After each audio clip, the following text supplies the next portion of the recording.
মোবাইলটির নাম হচ্ছে Oppo A58 জি।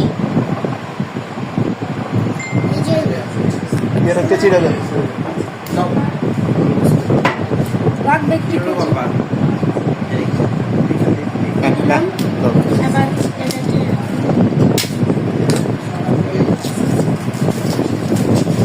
দেখতে পাচ্ছেন পুরোটা খুলে ফেললো। এবার আমি মোবাইলটা খুলবো। অনেক কষ্ট হচ্ছে ভাই।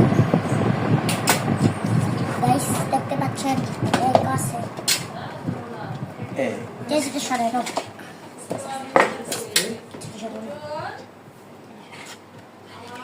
দেখতে পাচ্ছেন গাইস বন্ধুরা মোবাইলটি পেয়ে গেলাম। দেখতে পাচ্ছেন খুললে বুঝবেন।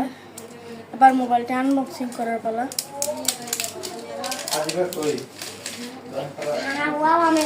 আমি একটু দেখবো গাইস মোবাইলটা। দেখাও তুমি মোবাইলটা একটু দেখাও আমাদেরকে। পেছনটা দেখাও এইভাবে না দেখতে পাচ্ছেন এই যে আইফোনের মতো এভাবে অনেক চকচকে মোবাইল। তুমি দেখাও বক্সের মধ্যে কি আছে। আপনারা দেখতে পাচ্ছেন, আমি দেখতে পাচ্ছি এদিকে একটি চার্জার আর একটি চার্জারের কেবল। তো বন্ধুরা এটা এখন দরকার না, শেষ করে দাও, কথা বলো। তো বন্ধুরা এই ছিল আজকের আনবক্সিং। সবাই ভালো থাকবেন, আল্লাহ হাফেজ।